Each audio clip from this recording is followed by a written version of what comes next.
지피지기면 백전백승. 병을 알고 나를 알아야 산다. 오, 예. 자, 지난주였죠. 첫방 나가고 나서 주변 반응들이 좀 어떻습니까? 네, 저 같은 경우는 6째 자매 중에 제가 5째거든요. 네. 저희 언니들한테 이제 주치의는 너다 이런 이야기 들었습니다. 저는 반대로 야 너는 이전 병이 이렇게 있는데 왜 그걸 모르냐 퀴즈를 왜 이렇게 못 맞추냐 누가 그래요? 아 와이프 보통 아닙니다. 아, 저희 집사람은 딱 한마디 합니다. 박영재란 동생 좋긴 하지만 당신 같이 갈 거야? 야, 그 인형 개수가 똑같았더만 보니까 나보다 하나 더인가 그래. 하나 더 있었어요. 이번 주는 좀 정신 차려볼까 합니다. 네. 예, 자, 알아야 산다. 오늘은 과연 어떤 병에 대해서 알아볼지, 그리고 저희와 함께 퀴즈를 풀어볼 참가자분들도 저희가 함께 소개를 해드리겠습니다. 예. 오늘 알아볼 질환 췌장암. 한국인의 생명을 위협하는 10대 암. 생존율 최하위 췌장암. 80%가 망가져도 전조 증상이 없는 췌장. 새롭게 떠오르는 췌장암의 원인 췌장낭종. 함께 퀴즈를 풀어볼 오늘의 출연자는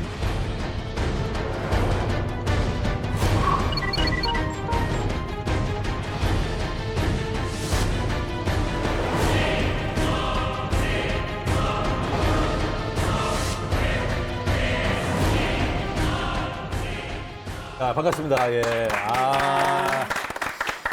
영재 씨가 굉장히 심각한 눈으로 지금 쳐다보고 있어요. 네, 제가 지금 진단서 사진을 잠깐 봤더니 네네. 예 이게 췌장염에 췌장낭종까지 지금 이 두 분이 뭐 췌장에 지금 단단히 문제가 생긴 것 같거든요. 그렇죠. 어느 날 그 배가 너무 아팠어요. 네. 네, 그래서 저는 위경련인 줄 알았어요. 근데 119 불러서 병원에 갔는데 그 췌장염이라고 그래가지고 좀 놀라셨겠다. 네, 많이 좀 놀랐어요. 그래서 한동안 입원해가지고 치료를 받고 괜찮아졌는데 지금 이제 또 그 물혹이 생겨가지고 췌장에 그게 또, 무로까지 발견돼서. 저는 사실 자궁 근종이나 자궁에다 물혹 생긴다는 이야기는 들었거든요. 네네네. 근데 췌장에도 물혹이 이렇게 네. 생긴다는 건 처음 들었는데. 저도 몰랐었는데. 네. 사실 췌장염, 췌장 무록 이래서 그냥 암은 아니니까 예, 저는 그냥 그렇게까지 심각하게 생각 안 했는데 네. 공부를 해보니까 헉, 네. 깜짝 놀라서 이렇게 예, 무록이나 낭종이나 이런 게 이렇게 심각한구나. 예. 그리고 동생분 같은 경우엔 또 유방암을 앓으셨다고 해서 자매가 모두 건강에 아주 걱정이 많으실 것 같긴 해요. 예, 그래서 오늘 최담도 전문의 선생님 저희가 특별히 좀 소개를 했습니다. 예. 자, 선생님 모셔보겠습니다. 나와주세요. 아유, 예, 어서 오세요. 예. 안녕하십니까. 언제나 찾아볼 수 있는 여러분의 건강 백과사전 최담도 전문의 양경입니다. 아니, 오늘 주제인 췌장암 증상이 거의 없다가 거의 말기에나 발견된다라고 해서 좀 악명 높은 암으로 알고 있거든요. 혹자는 진단이 곧 사형 선고다 이렇게 말할 정도로 정말 이 췌장암은 우리 몸에 생기는 암 중에서도 네. 예후가 제일 나쁜 암 중 하나입니다. 근데 선생님, 언니분이 현재 췌장에 물혹이 있고 이게 또 암이 될까 봐 굉장히 걱정을 하시거든요. 그렇죠. 근데 실제로 그렇게 될 수도 있는 건가요? 그럼요. 실제로 그렇게 될 수 있습니다. 예, 정확한 이름은 이제 낭종이죠. 낭종. 의학용어로는 예. 크기, 또 그 안에 들어있는 성상 그런 거에 따라서 그 예. 위험성이 다 다르고요. 그 중에서도 특히 몇몇 낭종들은 췌장암으로 진행할 수가 있습니다. 그리고 정말 불행하게도 우리나라에 있는 낭종들은 연구를 해보면 예. 암이 되는 타입이 더 흔한 것으로 알려져 있습니다. 외국에 비해서. 그렇습니다. 예, 외국에는 암이 안 되는 타입이 좀 더 흔한 거로 되어 오. 있는데. 자, 그래서 오늘은 저와 함께 이 췌장암에 대한 이 퀴즈를 하나씩 풀어가면서 췌장암 완전 정복 한번 해보시도록 하겠습니다. 자, 생존율 낮은 췌장암 피하고 싶다면 땡땡땡땡땡땡땡. 아하, 저걸 맞추면 되는 건데 저 자체가 선물인가요? 그렇습니다. 자, 췌장암에 대해서 제대로 알아가시고요. 선물도 받아가시기 바랍니다. 저 질문이요. 저는 췌장 위치가 정확히 어딘지도 모르는 사람이거든요. 이거 췌장 위치 저도 어딘지 어딘지 몰라요. 췌장 위치는 자, 우리 여기 보면 이렇게 오목가슴, 명치 끝이라고 부르는 데 있죠. 여기가 이제 보통 위입니다. 위. 그죠? 위가 있고요. 위의 뒤쪽, 그러니까 몸의 깊은 쪽. 배와 등의 가운데쯤. 그러니까 척추뼈와 위 사이에 췌장이 이렇게 위치하고 있습니다. 찾기 힘든 거네 그러면. 아, 그렇습니다. 그렇기 때문에 위가 가리고 있어서 네. 검사하기가 굉장히 어려운 장기예요. 지금 저 사진은 그래서 위 부분을 잘라내고 소장 보고 있는 건데 노랗게 보이는 저 긴 부분이 바로 췌장입니다. 옆에 보시면은 녹색으로 이렇게 길이 있죠. 저 길이 뭐냐면은 이제 간에서 찌꺼기들이 내려가는 담도라고 하는 겁니다. 자, 이거를 연필이라고 생각을 해보면 우리가 연필을 쥐고 있듯이 췌장이 이렇게 쥐고 있는 거예요. 그런데 만약에 췌장에 암이 생기면 이 연필을 세게 눌러서 담도를 눌러서 황달이 생길 수가 있는 겁니다. 예. 저기 보면은 저기 제가 빨간색으로 표시를 해놨는데 보면은 이 부분이 이제 암이 생기게 되면 눌려가지고 물이 흐르지를 못하겠죠. 우리 하수도 막히듯이. 그렇게 되면은 이제 황달이 생기게 되는 거고요. 췌장은 여러 가지 역할을 하지만 크게 두 가지가 있습니다. 자, 첫 번째는 바로 지금 말씀하신 것처럼 우리 몸에 여러 가지 음식이 들어왔을 때 소화를 시키는 소화 효소를 만드는 외분비 기능입니다. 그리고 두 번째는 이 우리 몸에서 당뇨가 생기지 않게 혈당을 조절해주는 인슐린 호르몬을 만드는 그런 내분비 기능이 있습니다. 아하. 예. 급성 췌장님 알아보셨던 우리 김성자님 잘 아실 것 같은데. 소화가 잘 안 돼요. 아, 소화가 안 돼요. 소화가. 네. 뭔가 좀 더부룩하고 이렇게 뭐가 안 내려가고 있는 것 같은 그런 느낌. 그래서 이렇게 튀김이나 이런 거를 예, 많이 조심하고 있어요. 아하. 아, 튀김 같은 거 먹으면 더 소화 안 네, 되고. 더 그래요. 자, 그림을 보시면은 가운데로 보면 이렇게 길이 하나가 있어요. 그죠? 냇물이 흐르듯이. 그러네요, 진짜. 예, 가운데로 가운데. 하고 그 길의 끝을 쫙 보면은 소장으로 열려 있습니다. 그렇죠. 아. 췌장에서 여러 군데서 이 소화 효소를 만들게 되면 이 소화액들이 전부 다 저 길을 타고 쭉 흘러서 우리 마치 냇물이 흘러서 바다로 가듯이 아하, 쭉 그러네. 흘러서 소장으로 가서 음식과 만나서 소화액을 만드는 거죠. 그런데 우리가 보통 이렇게 음식하면은 우리가 보통 뭐 단탄지 이렇게 얘기하잖아요. 네네. 그죠? 단백질, 탄수화물, 지방 이렇게 있는데 이런 소화 효소들 중에서 특히 지방이 이 췌장에서만 만들어집니다. 지방을 분해하는 효소가. 아, 지방을 네. 분해하는 것은 췌장에서만 만들어요? 네, 그렇습니다. 그러다 보니까 특히 저는 뭐 튀김, 치킨 이렇게 지방 함량이 높은. 예, 함량 높은 음식들이 들어가면 췌장의 기능에 따라서 그 소화 정도가 많이 달라지게 되겠죠. 아, 그러니까 기름기 있는 음식 먹으면 소화 안 된다. 이게 맞아떨어지는 건 얘기네요. 그렇습니다. 예. 최근에 갑자기 이상하게 기름진 음식에 소화가 많이 안 된다. 예를 들어서 아니면은 변을 봤는데 변에 뭐 기름이 둥둥 뜬다. 지방변이라고 부르는데 이제 그런 게 생기면 췌장을 조금 한 번 좀 아하. 의심을 해보셔야겠죠. 아, 췌장이 하는 역할이 참 중요한 역할을 하네요. 예, 그렇죠. 실제로 췌장이 어떻게 생겼는지 제가 한번 보여드리도록 하겠습니다. 오. 여기 췌장이에요? 그렇습니다. 췌장 전체를 빼낸 생각보다 그런 사진이죠. 얼핏 보면 권총 같기도 하고. 그렇습니다. 예. 지금 왼쪽에 약간 두툼한 부분, 저쪽을 보통 머리라고 불러요. 헤드라고 부르는 부분이고요. 그 다음에 머리가 있으면 당연히 목이랑 몸통도 있겠죠. 목이랑 몸통 부분이 있고요. 저 끝쪽은 꼬리라고 부릅니다. 아하. 예, 그래서 이렇게 보통 세 부분으로 많이 나눕니다. 우리 한번 손바닥 한번 펴보시겠어요? 네, 손바닥. 예, 요 정도 길이입니다. 요 정도 길이. 보통 한 15cm 정도. 본인 췌장 길이는 예. 요 정도다. 그리고 두께는 길다. 요 중에서도 손이니까 손가락 2개 정도. 예. 요 정도 두께로 생각하시면 될 것 같습니다. 췌장 생각보다 크네. 자, 예. 여기서 첫 번째 퀴즈 드리도록 하겠습니다. 아, 바로 들어갑니다. 바로 들어갑니까? 좋았다. 타이밍 너무 좋았다, 선생님. 예. 첫 번째 퀴즈. 성인의 정상 췌장 무게는 약 몇 그램일까요? 저거는 사람마다 다르죠. 야, 이거 너무 케바케인데요. 무조건 4번 제. 제가 100g은 아닐 것 같고. 네, 성인의 평균. 평균. 예. 평균. 자, 적었습니다. 오. 자, 잠깐만 이거 봐라. 야, 이거. 항상 왜 정답을 저희 둘이 같이 쓰는 건지. 아니, 영재 씨하고 또 같이 쓰고 우리 자매님은 두 분이 다 똑같으시네요. 자, 바로 정답 확인합니다. 정답은 1번 100g. 아하. 알고 계신 거 맞으셨네, 진짜. 췌장은 실망입니다. 100g밖에 안 돼요?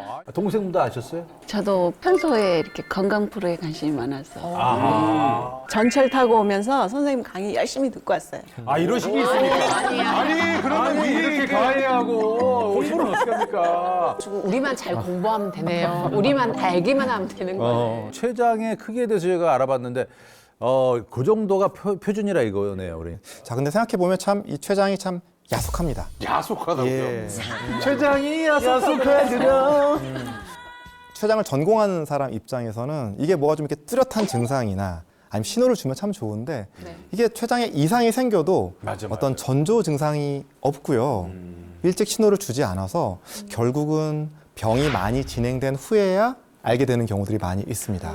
그러니까 보통 그런 장기들 있잖아요. 왜 간도 침묵의 장기라고 침묵의 해서. 장기, 맞습니다. 근데 예. 이게 친구인가 봐요, 얘도. 그죠? 10%, 20%이 정도밖에 기능이 안 남았을 때야 우리가 이상을 우리 몸이랑 너무 기능이 좋기 때문에 그런 장기들이 몇 개 있죠. 말씀하신 그렇군요. 간이나. 아니 요즘 저 의료 기술이 좋아져서 많은 암의 생존율이 높아졌는데 췌장암은 어떻게 여전히 좀 어렵나요? 어렵습니다. 한국인한테 발병하는 10대 암 중에서 췌장암이 그 암 생존율이 가장 낮습니다. 자, 그래서 여기서 두 번째 퀴즈를 드리도록 할게요. 두 번째 퀴즈. 췌장암 환자 100명 중 5년 이상 생존자는 몇 명일까요? 췌장암이 가장 생존율이 낮다 그랬잖아요. 그렇습니다. 그러면 그 직전에 있는 암에 걸린 분이 100명 중에 몇 분 살아남았는지 알 수 있나요? 아, 너무 마음에 쏙 들어요. 그런 네. 느낌이지. 근데 그걸 알려주면 너무 큰 힌트가 될 것 같아서. 선생님 약간 당황하신 거 네, 아니에요? 당황했어요. 그래서 5등 가르쳐 주시면 안 됩니까? 5등. 5등. 다 알고 계세요, 근데 5등 뭔지? 아니요, 그렇지는 않은데 소화기 암들은 어느 정도 순위가 있습니다. 예를 들어서 뭐 위암, 위암. 네. 대장암, 막 말씀드린 간암 예. 이런 것들인데 이런 것들은 사실 예후가 점점 좋아지고 있습니다. 수술 기법도 많아지고 자주 검진도 받으시고요. 그다음에 여러 가지 또 좋은 항암제도 나와서 굉장히 예후가 좋아지는 그런 병이라면 사실 췌장암은 지난 20년간 별로 이렇게 생존율의 증가가 없었던 사실 그런 불행한 암이죠. 우리가 생각하는 것보다 훨씬 생존율이 낮습니까? 예, 지금 아마 상상하신 것보다 더 낮을 거라고 생각합니다. 이건 100명 중에 몇 명이 생존했을까? 예, 자 그럼 정답 확인합니다. 정답은 13.9명. 잠깐만 이렇게 되면 누가 또 맞추신 거 아니에요? 아, 이렇게 되면은. 아니 공부를 하고 오시면 어떡합니까? 그러니까. 아니 그것도 오시다가 보셨다고요? 예? 모르셨는데 어떻게 두 분이 똑같이 해? 췌장을 저희는 오늘 와서 알았는데, 췌장병이. 나 췌장이 어디 있나도 몰랐어. 국가 암 등록 통계에 따르면요. 자, 췌장암의 5년 생존율은 13.9%이고요. 결국은 이걸 생각해 보면 췌장암 환자 10명 중에 8명 이상이 5년 안에 사망하신다는 거죠. 아이고 이거 좀 끔찍하네요. 생각해 보니까. 너무 슬프다. 자각 증상이 좀 있으면 또 금방 좀 검사를 받고 찾아낼 수 있을 텐데 제 경험상 이 췌장은 80% 이상 그 기능이 떨어지고 망가져도 초기에는 특징적인 증상이 별로 없어요. 뭐 그런 증상들이 대부분 보면은 뭐 배가 좀 불편하다. 좀 요즘에 좀 입맛이 떨어진다. 뭐 이렇게 일반적인 소화기 증상 내지는 그냥 전신 다른 질환들 또는 약간 그냥 컨디션이 떨어졌을 때랑 증상이 너무 비슷해서 이게 스스로 좀 감별을 하고 이거는 좀 검사를 받아봐야겠다, 병원에 가봐야겠다 이런 증상들이 별로 없습니다. 그리고 마지막 가장 중요한 이유인데요. 다른 암들은 자기가 어느 정도 커져야 다른 장기로 간다고 했잖아요. 하지만 이 췌장암은 좀 더 이른 시기, 1기나 2기 암들로 봐서는 이제 그런 작은 시기에도 타 장기로 빨리 전이되는 나쁜 습성이 있어서 암의 진행 속도가 굉장히 빠르다는 겁니다. 근데 보통 이제 췌장암 발견했으면 말기라고 다들 이야기하시던데 그 전 단계는 없나요? 예를 들어서 대장암 하면은 대장 용종이 보통 이제 선종이라고 부르는 네네네. 용종이 그 전 단계죠. 그래서 열심히 찾아내서 제거를 하잖아요. 네. 불행하게도 췌장암은 사실 그런 전 단계 선종에 해당하는 그런 건 없어요. 우리 김성자님 경험하신 이런 췌장염이 더 진행을 하고 더 반복이 되면 만성 췌장염이라는 게 되는데 이 네. 만성 췌장염이 되면 이것이 췌장암으로 발전할 수가 있습니다. 근데 저 췌장염의 통증이 상상 이상이에요. 엄청 아파요, 정말. 네. 급성 췌장염은 복통의 수준이 뭐 굉장합니다. 그래서 뭐 아기 낳는 통증 이상으로 아팠다는 분들도 많이 있으시고요. 맞아요. 이게 너무 아프다 보니까 보통 우리가 이제 응급실이나 외래 오시면은 암 환자들한테 쓰는 그런 마약성 진통제가 필요할 정도로 가장 강력한 진통제. 그렇죠. 예. 그런 걸 쓰지 않으면 도저히 안 되는 경우가 많이 있어요. 그렇군요. 자, 그런데 문제는 급성 췌장염이 생겼는데 그게 내 인생의 처음이자 마지막이다. 이런 상관이 없는데 네. 이게 2번, 3번, 4번 이렇게 반복될 수가 있어요. 뭐술 좋아하시는 분들이 계속 드신다든지 이런 식으로 해서. 그럼 이게 바로 만성 췌장염이 된다는 거죠. 이게 계속 지속되면은 만성이 췌장암까지 가는 겁니까? 그렇죠. 췌장암이 되면은 굉장히 이 암의 확률을 췌장암의 확률이 많이 높아지게 됩니다. 최근 국내 연구진에 따르면 이 만성 췌장염 진단 후에 1년이 지났어요. 그러면 췌장암 위험은 놀라지 마십시오. 6.09배. 이야. 그리고 2년이 지나면 16배 이상 16.16배로 나타났다고 합니다. 사실은 요즘에 이 췌담도를 전문으로 하는 그 전문의들 사이에서는 핫 이슈가 하나 있습니다. 이 만성 췌장염 말고요. 자, 어떤 게 있는지 한번 세 번째 퀴즈 보시도록 이거 하겠습니다. 퀴즈예요? 또 퀴즈예요? 그냥 말씀해 주시는 게 없네. 세 번째 퀴즈. 최근 췌장암 환자에게서 많이 발견되는 원인은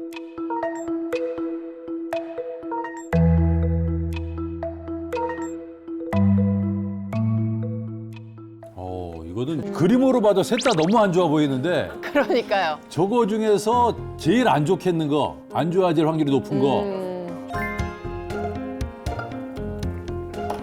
자, 한번 보겠습니다.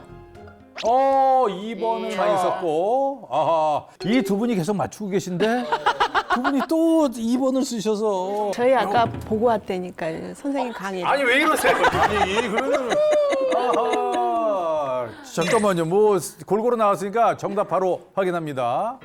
정답은 2번 췌장낭종. 이게 사진을 보여주지 말던가. 췌장 낭종 혹시 들어보셨어요? 아니, 전 처음 들어봤어요. 그러니까 낭종이라는 이야기도 췌장에서 뭐 안 만들었지 낭종이라는 이야기 한 번 들어본 적 없어요. 좀 생소한데요, 저희 지금. 생소하지만 잘 알아두셔야 돼요. 왜 그러냐면 이 췌장 낭종, 이 물혹이 우리나라뿐만 아니라 전 세계적으로 굉장히 폭발적으로 많이 늘어나고 있습니다. 이게 이 낭종이 종류가 굉장히 많습니다. 근데 이 낭종들 중에서 특히 끈적끈적한 네. 이런 성상인 점액성 낭종이 암으로 진행할 수 있습니다. 실제로 건강보험심사평가원에 따르면 2022년 이 국내에서 췌장 낭종으로 진료받은 환자는 6만 1,721명으로 자, 2010년과 비교하면 10년 사이에 11배 이상, 11.5배 늘어난 겁니다. 11.5배요? 네. 엄청나게 많이 발견되는 거네요. 그렇죠. 엄청난. 왜 근데 저렇게까지 갑자기 이게 늘어나요? 식습관이라도 이런 게 바뀌어서 그러나? 그런 요소들도 분명 영향이 있을 거라고 생각을 하고요. 건강검진을 그만큼 많이 받으면서 옛날 같으면 놓쳤을, 몰랐을 낭종들이 많이 발견될 수 있을 거라고 생각을 하죠. 발견을 그만큼 더 해서. 아마도 우리 김성자님 경우에는 이 과거력을 봤을 때 췌장염을 앓으셨잖아요. 그러니까 이제 염증 후에 오는 아까 말씀드린 마치 화상 후에 나오는 물집처럼 염증 때문에 생기는 그런 가성 낭종일 가능성이 높다고 생각이 들어요. 근데 좀 내가 이런 낭종이 생겼다라고 들으면 이건 사실은 굉장히 꾸준하게 추적 관찰을 통해서 이게 혹시 악성으로 가는 건 아닌지 꼭 확인을 해보셔야 합니다. 선생님 환자 중에서요, 최종 낭종이 혹시 그 암이 된 케이스가 실제로 좀 있으세요? 그럼요. 있습니다. 80세 여자분이셨는데요. 네. 이분은 사실은 증상 이런 것들 하나도 없었는데 다리를 다치셔가지고요. 그래서 이제 수술해야 된다 이렇게 하니까 이제 여러 가지 검사를 하다가 복부 CT에서 우연히 이제 췌장에 종괴가 있는 게 이제 발견이 됐죠. 자, 이게 이제 복부 CT 사진인데요. 이 부분이 간이고요. 그 다음에 이쪽이 담낭. 그리고 췌장이 이렇게 지나가는데 이 부분에 있는 이 검은색 기분 나쁘게 생긴 저 녀석이 바로 췌장암입니다. 저 그 약간 그늘진 것 같은. 예, 여기 보면 이렇게 보이는 꽤 크죠. 예. 먹구름처럼 생긴. 네, 맞습니다. 이 하얀 부분을 포함해서 이 전체가 다 종괴입니다. 근데 환자분이 80세면 정말 나이가 많으신 편이잖아요. 네, 그렇습니다. 굉장히 놀랐을 것 같아요. 막상 또 수술을 하거나 그렇죠. 이렇기도 조금 어려울 것 같고. 그런데 지금 현재 어떤 치료를 또 받고 계세요? 나이가 80세로 많으시죠. 물론 네네. 다들 오래 사시긴 하지만. 그리고 잘 보시면 여기 보면은 이렇게 줄로 지나가는 거. 네. 이게 뭐냐면 네. 혈관입니다, 혈관. 네네. 주요한 혈관이에요. 혈관이에요. 이 정말 CT에서 보일 정도의 혈관들은 대부분 큰 혈관들인데 이 췌장암이 이 혈관을 먹어서 어머. 이 정말 수술을 하기가 어렵습니다. 이게 혈관을 잘라내면은 간으로 피가 안 가고 장으로 피가 안 갈 텐데. 그렇죠, 네네네. 그렇죠. 수술을 예, 그래서 하기 이분은 힘든 이제- 부위에 있네요. 예, 맞습니다. 아하. 3기인데 다른 암 3기들은 위암이라든지 대장암 3기는 수술할 수 있지만 췌장암 3기는 수술할 수 없는 경우가 대부분입니다. 아니 그 췌장에 생기는 그 낭종, 물혹 이거 도대체 왜 생기는 겁니까, 선생님? 췌장암의 가장 큰 주범은 바로 반복되는 만성 염증입니다. 지방 세포에서 자, 단백질을 열심히 분비하는데요. 네. 자, 호르몬의 창고인 이 췌장에서 인슐린이 나오는 걸 막아요. 왜냐면은 그런 인슐린 저항성 이런 것들을 만들기 때문이죠. 자, 그러면 췌장이 가만히 있겠어요? 췌장이 참지 않겠죠. 예. 그러니까 그 저항성을 이기고서 더 많이 하기 위해서 인슐린을 보내고 더 보내다가 보면 항상 그렇지만 너무 일을 많이 시키면 넉다운이 되잖아요. 그죠? 그러다 보면은 췌장이 결국은 그것들을 이기지 못하고 뭐 당뇨병이 생길 수도 있고 여러 가지 문제가 됩니다. 그러면은 지방 조직은 결국은 그걸 이겨내서 만성적인 염증을 일으키게 되는 겁니다. 염증이 그래서 염증. 발생하는 거군요. 여기서 끝이 아닙니다. 자, 정상 췌장 아까 보셨었는데 아주 빨갛고 네. 예쁘죠? 누가 봐도 되게 건강해 그렇죠. 보이는 그런 네네. 췌장인데요. 근데 옆에 거는 저 지방 조직에 둘러싸인 췌장인데, 아이고. 또 노랗게 껴가지고 하얗게 된 게 뭔가 지쳐 있는데요. 췌장에 이제 여러 가지 이제 염증을 통해서 죽은 세포가 지방화가 되거나 체내 지방이 너무 많으면 이렇게 췌장에도 지방이 쌓이게 됩니다. 근데 이제 우리 몸이라는 게 참 신기해서 에너지를 다 이렇게 분비를 해서 전부 다 이렇게 소모를 해야 돼. 그게 안 되면 자꾸 우리 몸은 아주 오랜 세월 동안 만들어진 게 뭐든지 받은 에너지를 저장하려고 해요. 혹시 나쁜 상황이 됐을 때 이겨내려고. 실제로 안 좋아지면 저 정도까지 그건 좀 예, 저렇게 과한 겁니까? 아니면 저런 정도가 진짜 저런 정도까지 있습니까? 되는 분들이 많이 있어요. 아, 그래요? 네, 수술하려고 배를 이렇게 실제로 열어보면 저런 분들 많이 있었어요. 그런데 우리 지방간 하면은 간 기능 떨어져서 피 검사해보면 막 간 수치 높아지고 여러 가지 간 기능 떨어져서 심지어는 간 경화로 가듯이 이 췌장도 이렇게 지방이 끼게 되면 전체 조직이 비대화되고 또 과형성되면서 전체적으로 췌장 기능이 떨어지고 췌장 기능이 떨어질 때 아까 췌장이 하는 일 두 가지 소화효소를 만드는 거하고 인슐린 분비하는 거, 특히 그 중에서도 인슐린 분비가 많이 저하가 됩니다. 그래서 결국은 당뇨병 발생 위험이 증가하게 되는 거죠. 야, 췌장이 안 좋으면 당뇨병에 걸리는 거구나. 처음 알았네요. 췌장 전체에서요, 사실은 네. 이 인슐린을 많은 세포는 한 1, 2% 정도밖에 안 돼요. 그거밖에 아, 안 돼요? 진짜요? 그러다 보니까 췌장이 망가지게 되면 이 당뇨병 같은 것들이 굉장히 취약하게 됩니다. 자, 그런데 거꾸로 당뇨병이 생기면 또 췌장이 망가지기도 하거든요.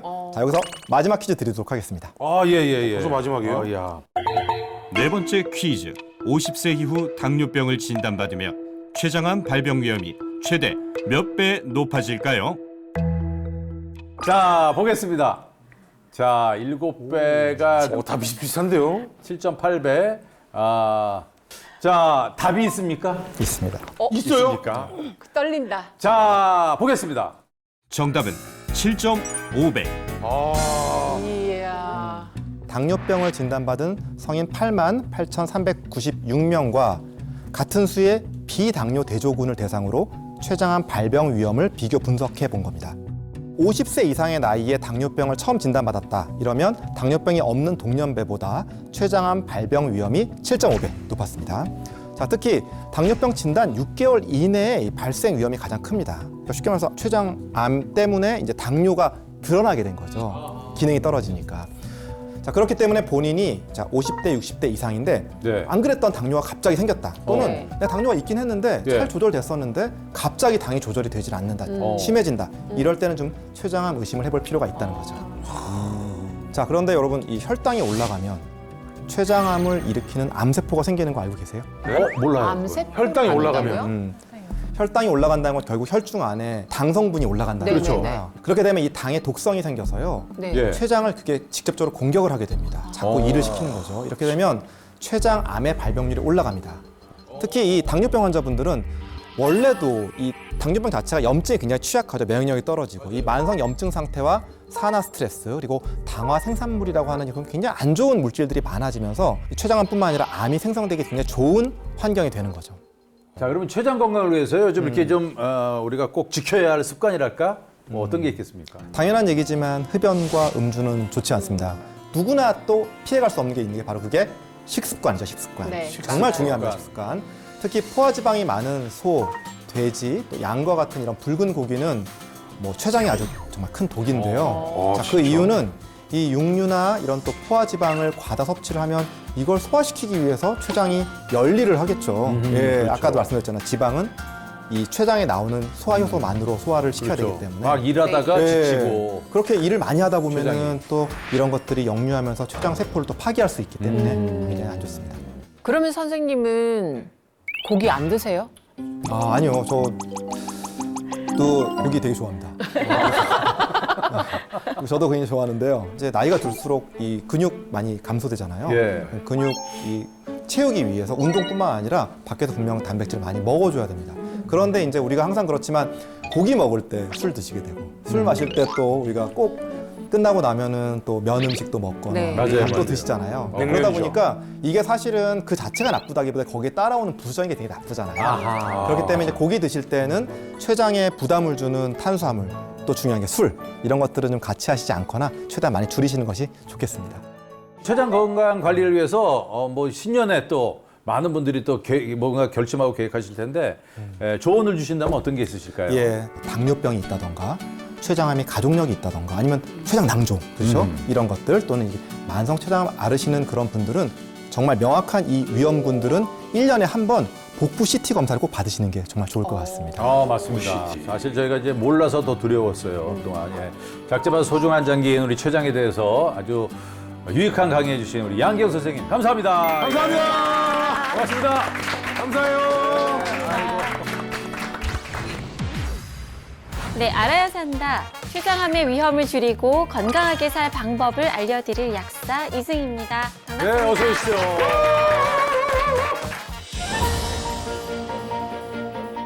선생님, 저 진짜 개인적으로 네. 너무 알고 싶거든요. 네. 이 지금 이 생존율 낮은 췌장암 피하고 싶다면 땡땡땡 땡땡땡땡. 네. 진짜 궁금합니다. 정말 궁금하실 텐데 정답을 알려드리기 전에 2015년에 유명한 국제학술지죠. 네이처지에 실린 췌장암과 관련한 논문부터 보여드리겠습니다. 예. 4,827건의 췌장암 사례를 포함해서 17개 연구의 데이터를 메타 분석해서 작성된 이 논문에서는요. 네. 파란 네모 속에 이것의 섭취량이 많을수록 췌장암 위험이 감소할 수 있다고 보고됐습니다. 자, 여기서 후반전 첫 번째 퀴즈 드릴게요. 첫 번째 퀴즈. 섭취량이 많을수록 췌장암 위험을 감소시켜주는 이것은 무엇일까요? 비타민이라고는 생각했는데. 근데 A, B, C, D가 나올 줄 몰랐어요. 저는 일단 비타민이어서 너무 놀랐어요. 하나 힌트를 드리자면 혹시 구내염 잘 걸리시는 분 계신가요? 오, 저 엄청 자주 입안에 이렇게 맞아요. 입안에 기포 이제 생기는 그런 거죠. 맞아요. 염증이 생기는 거죠. 네. 알겠습니다. 그런가요? 자, 일단 네. 다 썼으니까 공개하죠. 자, 정답 공개합니다. 정답은 3번 비타민 C. 나 이거 구내염 때문에 알았어요. 구내염 때문에 알았어, 저도 사실. 예. 네, 왼쪽 사진이 피곤하면 잘 생긴다는 구내염 사진이고요. 오른쪽은 괴혈병입니다. 이 두 가지 모두 비타민 C가 부족해서 생기는 병인데요. 그래서 저는 구내염이 생기면 이 비타민 C를 가장 먼저 챙겨 드시라고 말씀을 드리고 있습니다. 근데 비타민 C 네. 섭취량이 많을수록 근데 췌장암 위험이 감소한다는 이야기는 사실 저는 처음 들었어요. 아, 그렇군요. 사실 이제 비타민 C와 췌장암 자체를 연결시키긴 어려우실 수 있는데요. 비타민 C는 췌장암뿐만 아니라 다양한 암들의 항암 치료에 사용되고 있습니다. 어떤 암들인지 한번 보실까요? 네. 유방암, 대장암, 방광암, 그리고 폐암. 진짜로? 그러면 이제 생존율이 낮은 네. 췌장암을 피하고 싶다면 네. 땡땡땡 앞에 거 세 개가 뭘까요? 그 인기 있는 게 요즘 고용량 비타민 C라고. 아, 고용량 있죠. 네, 아니- 비타민 C에 우리 하루 권장 섭취량 100ml에서 2000mg입니다. 근데 어떤 분들은요, 이제 고용량 비타민 C 요법을 어떻게 들으시고 맞아요. 하루에 뭐 6000mg 반까지도 드시는 저도 분들이 그래요. 계세요. 그래서 뭐 1000ml짜리 있잖아요. 네네. 그거 막 세네 개씩 먹으래요. 나머지 흘러 넘치더라도 네. 남아 있는 게 더 있다. 막 그런 얘기를 하니까. 그래서 저희 남편도 6,000mg 먹고 저도 4,000 먹는데. 어이구 이쪽 많이 먹네. 근데 의외로 이렇게 이제 잘 모르고 고용량을 한 번에 섭취하신 분들이 많이 계세요. 그런데 비타민 C는 알고 계시겠지만 수용성입니다. 아무리 많이 먹다고 하더라도 체내에 축적되지 않고 대부분 땀이나 소변으로 배설되게 되어 있어요. 네. 맞아요. 그리고 오히려 이렇게 남아도는 비타민 C들은 신장이나 요로결석을 일으킬 수도 있습니다. 그렇기 때문에 이 점을 말도 안 꼭 좋구나. 명심하시고 잘 알고 드시는 게 좋을 것 같습니다. 어. 그러니까 비타민 C를 그러면 많이 섭취하지 않더라도 체내의 비타민 C 함량을 쑥 높여주는 게 있습니다. 그게 이제 땡땡땡인데요. 예. 이제 앞으로 비타민 C를 선택하실 때 반드시 앞에 이 땡땡땡이 붙었는지 아닌지 꼭 확인하시는 게 좋은 이것. 이거죠? 이거 뭐예요? 이것은 바로 리포존 비타민 C입니다. 아 리포존. 리포 뭐라고? 네. 리포존 요즘 유명하잖아. 리포존? 리포존. 나 처음 들어보는데, 리포죠? 리포존 비타민 C 이거 유명해요 요즘 맞아. 비타민 C 앞에 꼭 붙어 있는 그 리포점. 이거 저도 살피살피 얘기만 들었거든요. 네. 이게 도대체 뭡니까 리포점? 리포좀 처음 들어보시는 분들도 많으실 것 같은데 이 리포좀이라는 건 우리 세포막과 유사하게 그 구조를 가지고 있는 거예요. 이중의 인지질 구조를 말을 합니다. 그러니까 비타민 C에 리포좀이라는 인지질 옷을 입힌 걸 우리는 리포존 비타민 C라고 하는 거죠. 아, 비타민 C가 좀 그 추위에 약한가요? 이렇게 옷 그거 씌우는 거 보면. 이거 어떻게 보면 비타민 C가 입을 수 있는 가장 좋은 옷이 바로 리포존이라고 볼 수가 있어요. 보죠. 이게 우리 몸에 있는 세포막의 모형이에요. 예. 네네. 우리 세포는 그냥 함부로 계속 문이 열려 있지 않습니다. 왜냐하면 우리 세포 안으로 함부로 많은 세균이라든지 외부 물질이 들어오면 그렇죠. 안 되잖아요. 지켜야죠. 그렇죠. 그래서 촘촘하게. 이렇게 이중으로 구조를 띠고 있어요. 그래서 바깥에서 봤을 때 이 파란 부분이 지용성이에요.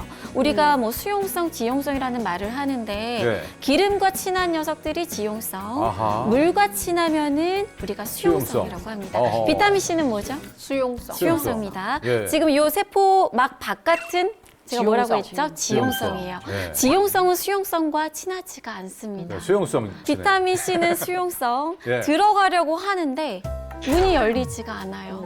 쉽게 받아들여지지 않습니다. 내 그렇군요. 친구 아니라고 걸러내는 거예요. 오. 그래서 이걸 친구로 생각할 수 있게 옷을 씌워주자, 이렇게 감싸주자 고안한 게 바로 리포좀 형식이에요. 인지질로. 네.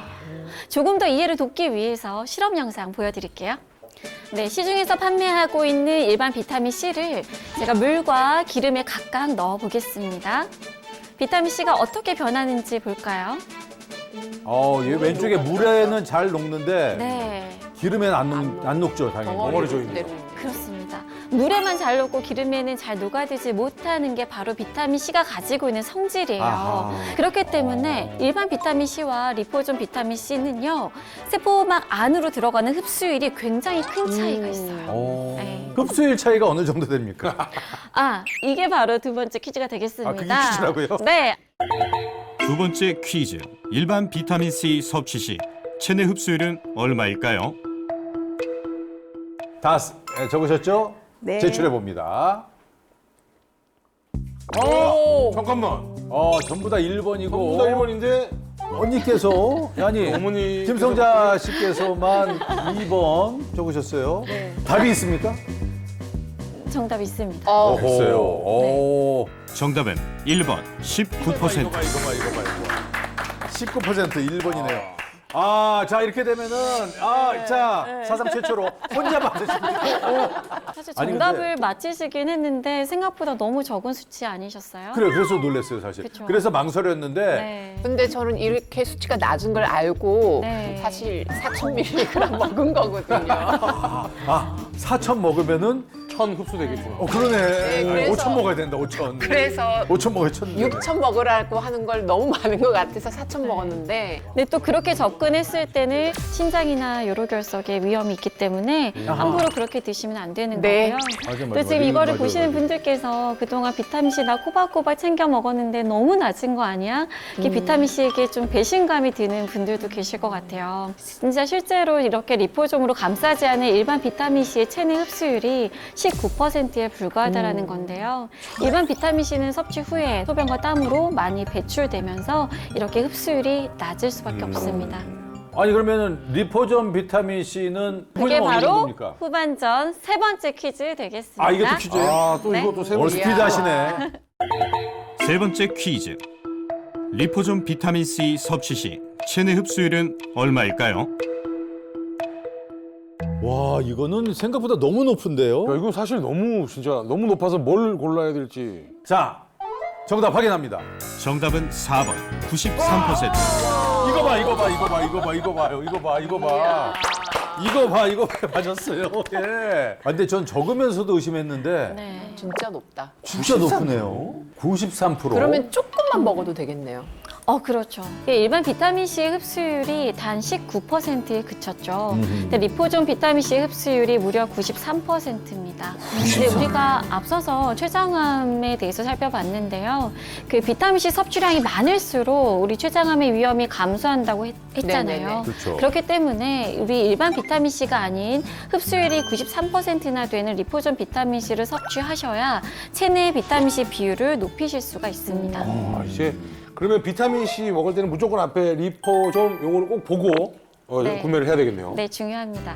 이처럼 비타민C와 같이 우리 몸에 있는 활성산소를 없애주는 항산화 물질은요, 이렇게 리포솜으로 보호를 했을 때 네. 일단 소화기에서 우리가 거쳐야 되는 장벽, 위산과 담즙산에 의한 파괴를 막을 수가 있습니다. 두 번째로는 암세포에 침투하는 능력을 강화시킬 수 있고, 또 세 번째로는 체내에 더 오래 머물면서 순환이 가능합니다. 이렇게 가능하다는 연구 결과가 있고요. 그러다 보니까 항암제를 만들 때도 리포솜 제형 기술이 많이 사용되고 응용되고 있습니다.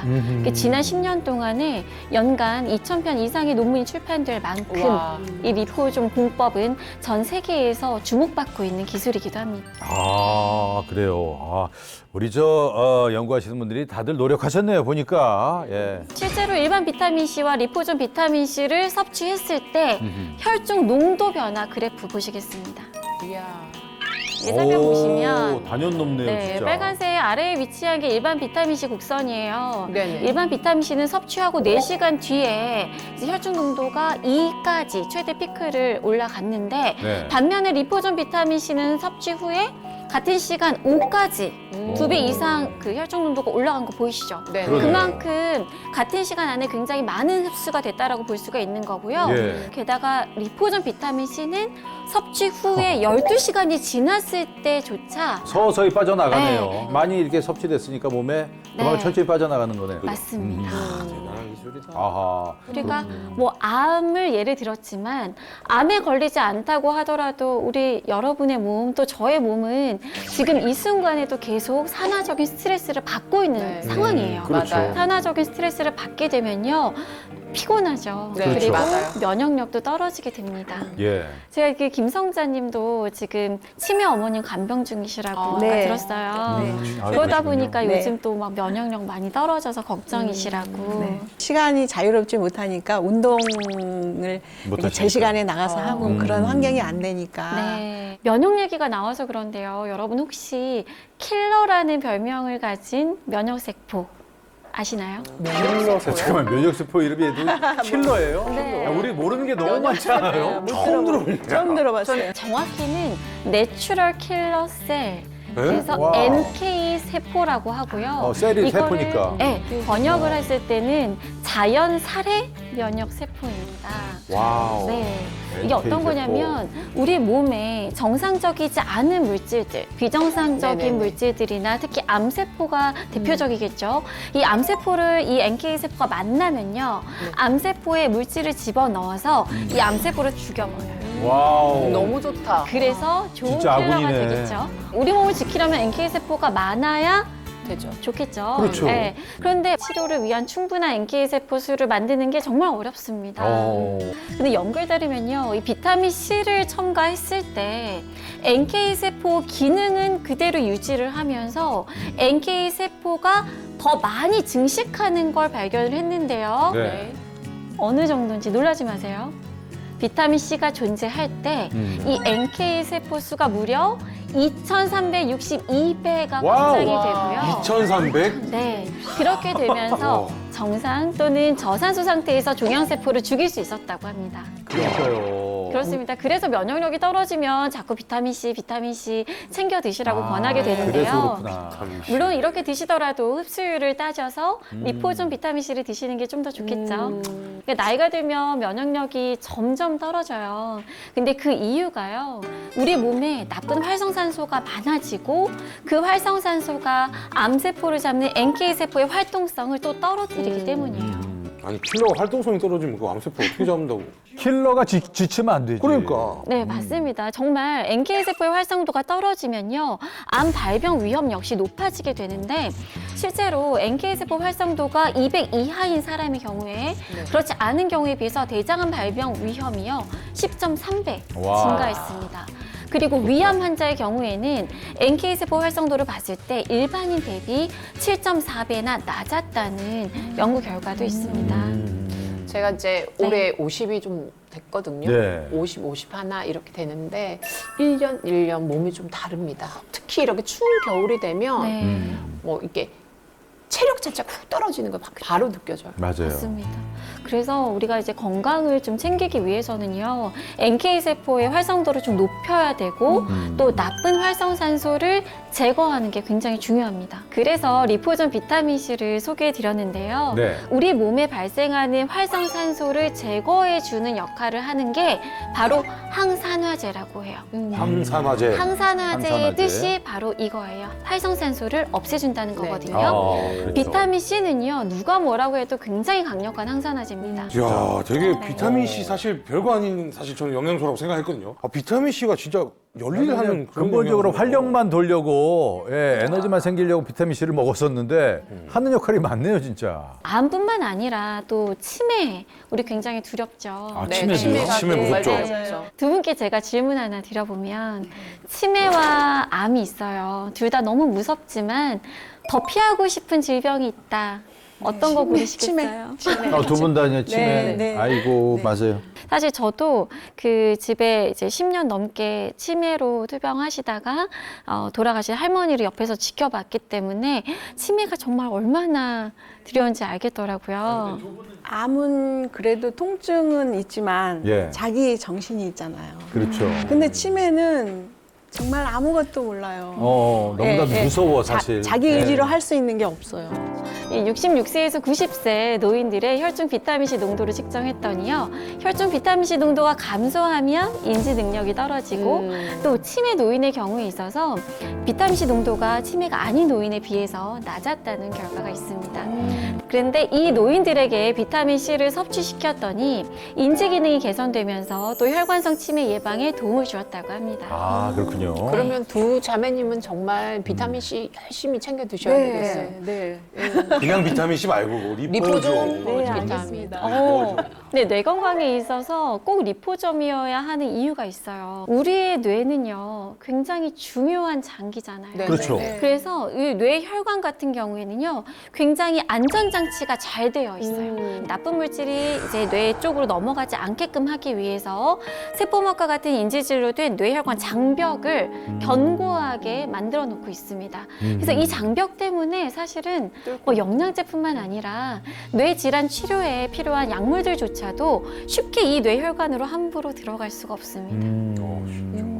이 리포존 비타민 C는요, 뇌혈관 장벽을 통과하기 때문에 알츠하이머, 파킨슨, 또 뇌졸중, 또 교모세포종과 같은 신경계 질환의 치료제로도 연구되고 있습니다. 그렇구나. 너무 좋다. 네. 선생님 질문 있습니다. 아니 근데 비타민 C를 먹고 나면은 네. 이게 속이 쓰리는 경우가 좀 있거든요. 그 영재 씨처럼 비타민 C 드시면 유난히 속이 쓰려서 난 못 먹겠다라는 말씀하시는 분 진짜 많으세요.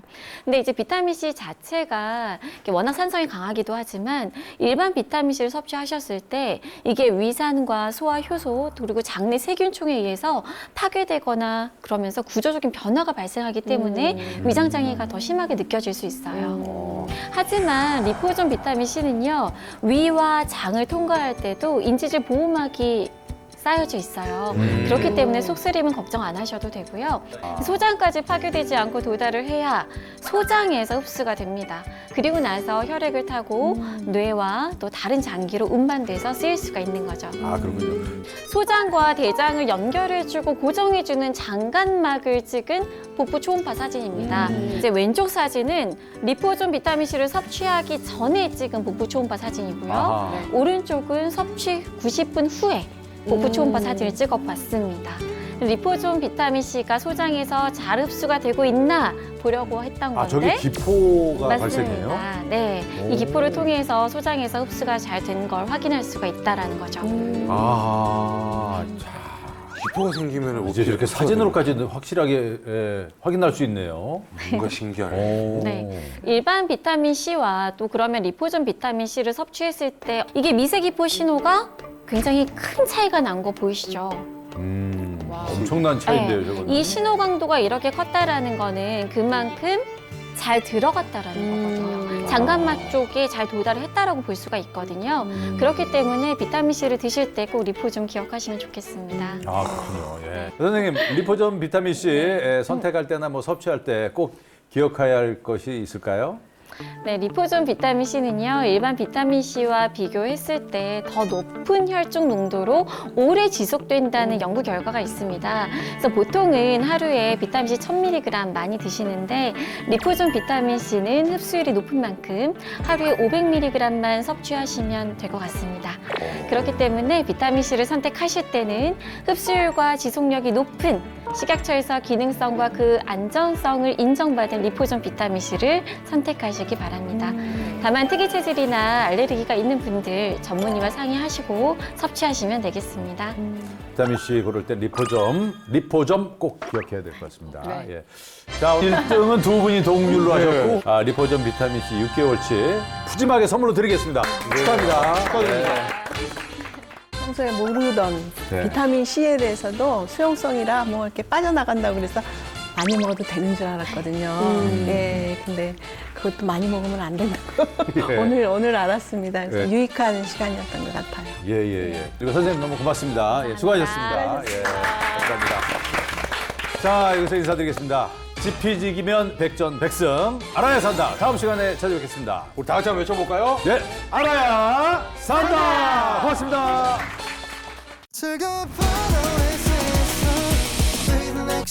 Channel A